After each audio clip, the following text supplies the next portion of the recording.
नमो भगवते वासुदेवाय। तो आज हम लोग श्रीमद् भागवतम के इस तृतीय स्कंद के 9वें अध्याय का हम लोग 7वां और 8वां 2 श्लोका देखते हैं। तो इसमें ये बताया है कि कल हम लोग जान रहे थे कि ब्रह्मा जी जो है कह रहे कि जो आपकी शरण ग्रहण नहीं करता है वो भौतिक चिंताओं से हमेशा, भौतिक शोक से हमेशा ग्रस्त रहता है। अब आज 7वें श्लोक में कह रहे हैं, देवेन ते हत धियो भवतः प्रसंगात सर्वाशुभोपशमनादुमुखेन्द्रियाय कुर्वन्ति काम सुखलेश लवाय दीनः लोभा विभूत मनो कुशला निशश्वत। बहुत नारद जी जो है वो बहुत अच्छी बात कह रहे हैं। नारद जी हम लोगों के पितामह हैं, यानी कि प्रथम जीव हैं। तो वो हम लोगों की इस दशा पर बड़े चिंतित हैं। तो और जो भी भगवत भक्त होता है तो वो हमेशा वो यही सोचता है कि ये बताओ, क्योंकि कलयुग के लोगों का जो है बड़ा, जब हम लोगों ने फर्स्ट कैंटो पढ़ा था तो उसमें एक श्लोक था, मद भाग्या उपद्रुपा। कलयुग के लोगों का जो मंद भाग्य है, इसलिए वो हमेशा उपद्रुपा यानी कि परेशान ही रहते हैं। तो ये हम लोगों का एक है कि हम लोग भगवान की शरण बहुत जल्दी आसानी से ग्रहण नहीं करते हैं। तो वही कह रहे हैं इसमें, देवेन ताहत दियो, यानी कि देखो ये है कि जो पुण्येर बिना तू न श्रवणीन इच्छा उपदते। अगर पुण्य नहीं है, अगर आपके पूर्व जन्म के या कुछ भी कोई भी पूर्व अर्जित पुण्य कर्म नहीं है तो आप भगवत वार्ता सुनने में बिल्कुल इंटरेस्टेड ही नहीं रहेंगे, आपकी इच्छा ही नहीं होगी। इसीलिए तो श्लोक है कि पुण्येन तो बिना कृष्णेन इच्छा न उपदते। तो देखो, और भगवान क्या कह रहे हैं भगवत गीता में, मन मना मन भक्तो मध्याजीम हम नमस्कुरु।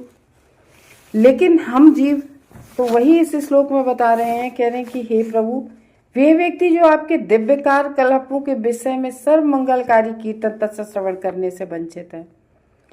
तो भागवतम और भगवत गीता इनमें क्या है, भगवान के दिव्य कार्यकलापों का वर्णन है और हम लोग उसी को सुनते हैं। और देखो, परीक्षित महाराज जो चक्रवर्ती सम्राट हैं, और उस समय में, अब तो हम कल्पना भी नहीं कर सकते कि कोई एक व्यक्ति ऐसा हो जो पूरे संसार का सम्राट हो, एक ही व्यक्ति हो। अब तो कल्पना भी नहीं की जा सकती कि कोई ऐसा व्यक्ति, अब तो शक्तियां बटी हैं। लेकिन उस समय परीक्षित महाराज पूरे ब्रह्मांड के, ऐसा नहीं था कि केवल नीचे पृथ्वी के ही सम्राट हों, यानी कि धरती आकाश सबके, हर चीज उनके अंडर में थी। और तब तो पृथ्वी भी ऐसी थी, अब तो नहीं है, कि पृथ्वी और समुद्र माणिक मणि माणिक के ये उगलते थे, ये निकलता था पृथ्वी से।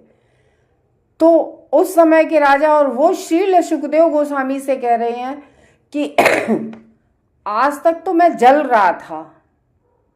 मतलब देखो, इतने बड़े सम्राट होते हुए भी, सब कुछ होते हुए भी, कि माँ के गर्भ में आया तो वो ब्रह्मास्त्र से जला, उसके बाद में मैं इस पृथ्वी पर, मतलब सारी सुख सुविधाएं होती भी, कह रहे अब मुझे, जब मैं भगवत कथा सुन रहा हूँ, अब मुझे मतलब बहुत शांति और सुख प्राप्त हो रहा है, जो आनंद प्राप्त हो रहा है भागवत सुन के। तो जब परीक्षित महाराज लोग ऐसे कह रहे हैं तो हम लोगों को क्या, हम लोगों का शोक दूर नहीं होगा? तो कह रहे हैं ब्रह्मा जी कि, और ब्रह्मा जी जिन्हें स्वयं भगवान ने सीधा ज्ञान दिया, ठीक है, भगवान ने 4 लोगों को सीधा ज्ञान दिया। पहले ब्रह्मा जी को, जो ब्रह्म संप्रदाय मानते हैं, लक्ष्मी मैया को, जो श्री संप्रदाय के लोग होते हैं। तीसरे 4 कुमारों को दिया, और चौथा उन्होंने जो है 4 कुमारों को दिया, और चौथा ज्ञान जो है उन्होंने लक्ष्मी, ब्रह्मा और सनत कुमार, और उन्होंने चौथा और डायरेक्टली किसी को ज्ञान दिया था। तो इस तरीके से 4 संप्रदायों को उन्होंने डायरेक्ट, हाँ शिव जी सॉरी, रुद्र संप्रदाय, वो उसको बोलते हैं रुद्र संप्रदाय। तो इस तरीके से 4 को भगवान ने, तो वही कह रहे कि जो आपके दिव्य कार्यकलापों के, और भागवतम में क्या है, भगवान की दिव्य गुण लीलाओं की चर्चा है, तो उनका कीर्तन और श्रवण करने से जो लोग वंचित रह जाते हैं, जो नहीं कर पाते, निश्चित रूप से भी अभागे हैं और सद्बुद्धि से विहीन है, उनकी सद्बुद्धि नहीं है, तो वे कुछ देर के लिए इंद्रिय तृप्ति का भोग करने हेतु अशुभ कार्यों में लग जाते हैं। थोड़ी सी, एक छोटी सी इंद्रिय तृप्ति, इसीलिए तो ये बहुत अच्छा श्लोक है। इस श्लोक में ये कहा गया है 3री लाइन में, कुर्वन्ति काम सुख, मतलब कुर्वन्ति करते हैं काम सुख, अपने काम सुख के लिए, लेवनान दीना, और बड़े दीना, ऐसे लोगों की बड़ी दीन दशा है।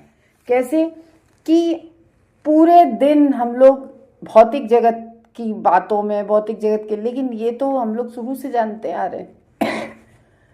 वो एक बात कही है कि भगवान लास्ट में कहते हैं कि तुमने इस भौतिक जगत के लोगों के लिए मुझे छोड़ा, मेरी वार्ता नहीं सुनी, और इस भौतिक जगत के लोगों ने तुमको ही छोड़ दिया। अब ना घर के रहे ना घाट के रहे। तो इसलिए कह रहे हैं भगवान ही एक हैं जो हमेशा शरण दिए रहते हैं।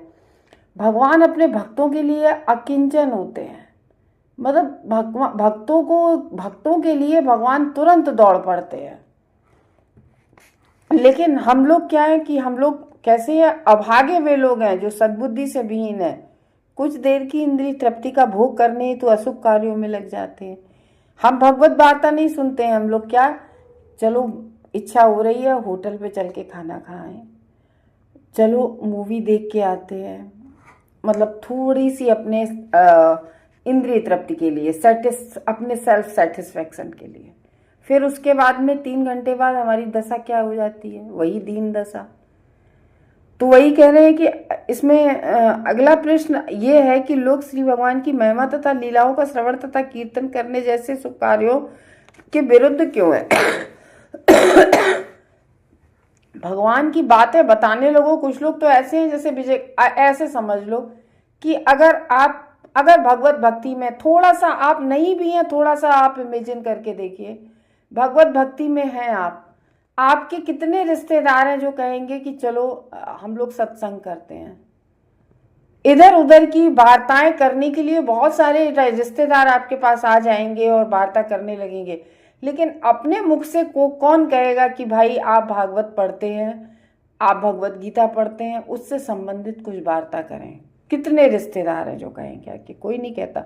तो इसलिए कह रहे हैं कि महिमा तथा लीलाओं के श्रवण तथा कीर्तन जैसे शुभ कार्य जो होते हैं उनके विरुद्ध होते हैं भौतिक जगत के लोग, जबकि ये कार्य संसार की सारी चिंताओं और व्यवधानों से पूर्ण स्वतंत्रता दिलाने वाले हैं। और जबकि क्या है कि भगवत वार्ता सुनते हैं तो संसार की जितनी भी चिंताएं हैं, जितने शोक मोह हैं, सब दूर हो जाते हैं। तो इस प्रश्न का एकमात्र उत्तर ये है कि वे इंद्रिय तृप्ति के निमित्त ही किए गए अपने अपराधपूर्ण कार्यों को अतिदैवी नियंत्रण के कारण अभागे हैं। कि श्री भगवान के शुद्ध भक्तों को ऐसे अभागे लोगों पर तरस आता है। तो यहाँ ब्रह्मा जी तरस खा रहे हैं ऐसे हम जैसे अभागे लोगों को कि बताओ ये लोग भगवान की शरण ग्रहण नहीं कर रहे, भगवत कीर्तन और श्रवण नहीं कर रहे हैं, और धर्मोपदेश के भाव में उन्हें भक्तिमय सेवा के मार्ग में लाने हेतु राजी करने का प्रयास करते हैं। तो जो भगवत भक्त होते हैं वो औरों को भी प्रयास करते हैं कि आओ भैया भगवत वार्ता सुनो, भगवान के श्रवण कीर्तन करो, भगवान के दिव्य रूप गुण यश लीलाओं का वर्णन सुनो। तो ये कैसे संभव होता है? केवल शुद्ध भक्तों की कृपा से, केवल शुद्ध भक्तों की कृपा से। वो एक कहते नहीं है साधु संग लग्न मात्र कहे, मतलब साधु का संग अगर एक लग्न मात्र, एक लग्न पता है कितना होता है? 1 सेकेंड का 11वां भाग। अगर थोड़ी देर भी अगर किसी साधु को का संग मिल जाए तो दिव्य सेवा के पद तक वो साधु हमें उठा के ले जा सकता है। तो वही इस श्लोक में ब्रह्मा जी कह रहे हैं कि ये लोग ऐसे लोग हैं, कुछ लोग जो समस्त अमंगल की राशि का विनाश कर के उस पे चल रहे हैं पथ पे, सब सारे दुख की निवृत्ति करने वाली जो आपकी कथा है, भगवान की कथा है, जो सारे दुखों का निवारण करती है, उसका श्रवण कीर्तन नहीं कर रहे हैं और उससे विमुख हुए हैं, आपकी कथा के प्रसंग से विमुख होकर, और अपनी इंद्रिय तृप्ति, जो बिल्कुल तुच्छ काम है, इंद्रिय तृप्ति द्वारा जनित अल्प सुख के लाभ हेतु लोभ आकृष्ट चित्त करते हैं, उसी की तरफ आकर्षित होते हैं जो अल्प लाभ। तभी तो दीना शब्द आया है इसमें कि बताओ थोड़े से लाभ के लिए। जैसे बहुत एक बड़ी बात है, मंदिर आप जाते हैं तो मंदिर के बाहर भिखारी बैठे रहते हैं, और वो भिखारी, आप जब मंदिर जाते हैं तो कहते हैं बस 10 रुपए दे दीजिए बाबूजी, 5 रुपए दे दीजिए, पहले तो 1 रुपए, तो 5-10 रुपए। और कहाँ वो पूरे संसार के राजा, वो कितना कुछ दे सकते हैं, उन भगवान से नहीं मांगते। तो ये दीन दशा है कि नहीं है? मंदिर के बाहर पूरे दिन बैठे रहेंगे और उन स्वामी से, वो लक्ष्मीपति हैं, उनसे नहीं मांगेंगे, तो निश्चित ही भाग्यवशात बुद्धि ऐसे लोगों की नष्ट हो गई है। और कैसे लोग हो गए हैं? अभाग्यशाली हो गए हैं, जो भगवान के बारे में सुनना नहीं चाहते हैं, तो उनका तो बहुत ही बुरा भाग्य है। तो भक्तों की संगत में रहकर हमें कथा सुननी चाहिए, जिससे कि हर प्रकार के जीवन के अशुभों का नाश हो जाता है। 8वें श्लोक में कह रहे हैं, क्षुत्रत्रिधातुभिरिमा मुहुर्धमानः शीतोष्णवातारशैरितिरेतराच्च कामाग्निनाच्योतृषा च सदुभ्रेण संपश्यतो मन उरुक्रमसीदते में। तो कह रहे, हे प्रभु मेरे, आप ही तो महान करता है। तो ब्रह्मा जी कह रहे, प्रभु मेरे, आप ही तो महान करता हो। तो ये सभी दीन प्राणी, हम सब दीन प्राणी हैं। तो दीन क्यों है? कि चाहे तो हम लोग बहुत कुछ वैकुंठ धाम तक जा सकते हैं। मांगते क्या है भगवान से? हमें IAS बना दो। और कहाँ वैकुंठ का सुख जानते ही नहीं है, क्योंकि वो चीज़ हम जान ही नहीं पाए। तो दीन प्राणी निरंतर भूख प्यास तीव्र, हम लोग भूख प्यास तीव्र शीत यानी कि ज़्यादा सर्दी, कफ तथा पित्त से व्यग्र रहते हैं, जो त्रिधातु होते हैं। क्योंकि हमारे शरीर में कुछ भी कोई भी तबीयत खराब होती तो इन्हीं तीनों वात पित्त कफ, ये जो 3 धातु होती हैं, इनका जब बैलेंस बिगड़ जाता है तभी हमारी तबीयत खराब होती है, तभी हमें बुखार आता है, तभी हमें जुकाम आता है। तो ये वात पित्त कायु, ये जो त्रिधातु हैं, इनका बैलेंस बिगड़ जाता है। इन पर क्योंकि इन पर कफ युक्त शीत ऋतु, भीषण गर्मी, कभी बहुत ज़्यादा बरसात और अन्य अनेक क्षुब्ध करने वाले तत्व आक्रमण करते रहते हैं। और ये प्रबल जो काम इच्छा, काम की इच्छा, केवल काम स्त्री पुरुष वाला नहीं, यहाँ पर यानी काम इच्छा यानी कि जो हमारी इच्छाएं रहती हैं कि हमारे पास गाड़ी हो जाए, हमारे पास बंगला हो जाए, ये भौतिक जगत की जो चीज़ें हैं, तो इससे दूसरे क्रोध से अभिभूत होते रहते हैं। अरे इसके पास है, मेरे पास नहीं है। मुझे इन पर दया आती है और मैं इनके लिए अत्यंत संतप्त रहता हूँ। ब्रह्मा जी कह रहे हैं, इन सभी प्राणियों पे मुझे बड़ी दया आती है। तो वही कह रहे हैं कि जो भूख प्यास और 3 जो हमारे शरीर की धातुएं होती हैं, वात पित्त कफ, कभी बहुत ठंडी, कभी बहुत गर्मी, कभी बहुत तेज़ वायु आंधी चलने लगती है, कभी बरसात होने लगती है बहुत तेज़। तो परस्पर ये बहुत से कारण ऐसे बन जाते हैं जो असहनीय हो जाते हैं। बहुत गर्मी पड़ रही है तो हम, लेकिन एक भक्त को अधिक ना गर्मी ना सर्दी, किसी का कोई प्रभाव नहीं पड़ता। तो कभी वासना की अग्नि परेशान करती है।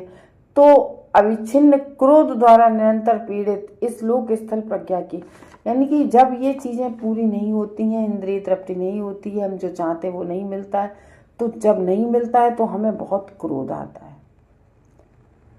तो वही कह रहे हैं कि ये सब चीज़ें, बहुत ज़्यादा गर्मी बरसात, ये भी चीज़ें व्यक्ति को बहुत क्षुब्ध करने वाली होती हैं जब ये चीज़ें आक्रमण करती हैं। तो व्यक्ति की जो प्रबल, जैसे बहुत गर्मी है और अगर एसी नहीं है घर में तो हम लोगों को क्रोध आता है, अरे हमारे पास एसी नहीं है, होता तो हमें सुख मिल जाता। तो इससे हमें जब इससे दुस्सह क्रोध अभिभूत होते रहते हैं। तो कह रहे हैं कि इन जैसी छोटी मोटी बातों पे लोग क्रोध करते हैं, बड़ी दया आती है। तो ब्रह्मा जी जैसे जो शुद्ध भक्त हैं, तो उनकी गुरु शिष्य परंपरा के अन्य व्यक्ति उन बद्ध जीवों की उलझनों को देखकर सदैव दुखी रहते हैं। तो जो हमारे गुरुजन हैं, जो ये चाहते हैं कि हम सबका कल्याण हो, तो वो कहते हैं, तभी तो कहते हैं भगवान का नाम जप करो, भगवान की कथा सुनो। तो जब ऐसा हम लोग नहीं करते हैं, तो ऐसे भगवत भक्त जो होते हैं, भगवान के शुद्ध भक्त होते हैं ब्रह्मा जी जैसे, तो ये लोग दुखी हो जाते हैं हम लोगों की दशा को देखकर।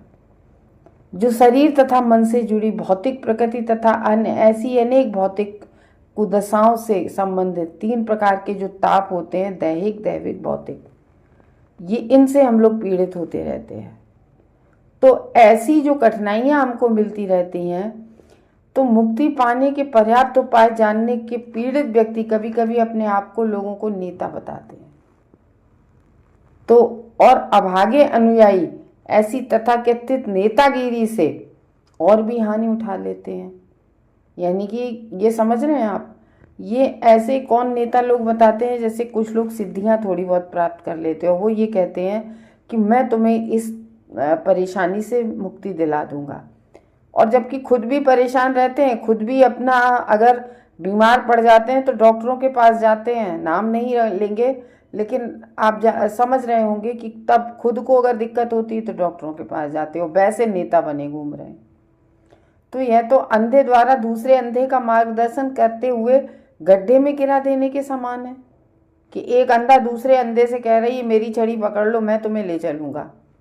ये तो वही हुआ, क्योंकि अपना इलाज कर नहीं पा रहे, हमारा क्या इलाज करेंगे। तो अतः जब तक श्री भगवान के भक्त इन पर दया नहीं दिखाते हैं और उचित मार्ग की शिक्षा नहीं देते हैं, तब तक उनके जीवन बुरी तरह से असफल होते रहते हैं। तो ऐसे भगवान के जो भक्त होते हैं, जो मूर्ख भौतिकवादी इंद्रिय भोक्ताओं को ऊपर उठाने का भार स्वेच्छा से अपने ऊपर लेते हैं, तो भगवान के भक्त तभी तो कहते हैं कि भैया नाम जप करो तो तुम्हारे।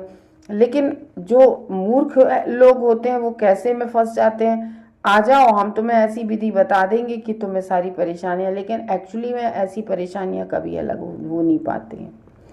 तो वे ब्रह्मा के ही समान श्री भगवान के विश्वास पात्र होते हैं।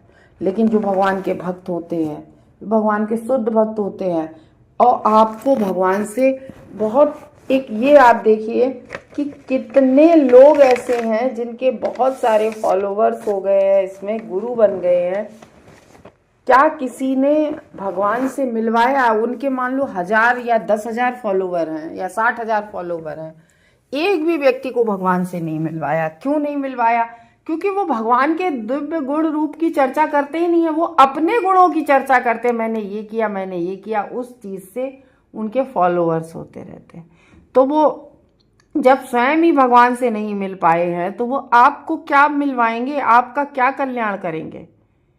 तो इसलिए यहाँ ब्रह्मा जी बड़े दुखी हो रहे हैं कि छोटी मोटी उपलब्धि, छोटे मोटे के लिए हम जैसे दीना, उन पर बड़े उन्हें दया आ रही है ब्रह्मा जी को कि देखो कि ये लोग मतलब एक बहुत बड़े लाभ को छोड़कर और छोटे छोटे लाभों, छोटी छोटी इंद्रिय तृप्ति के पीछे पड़े हुए हैं।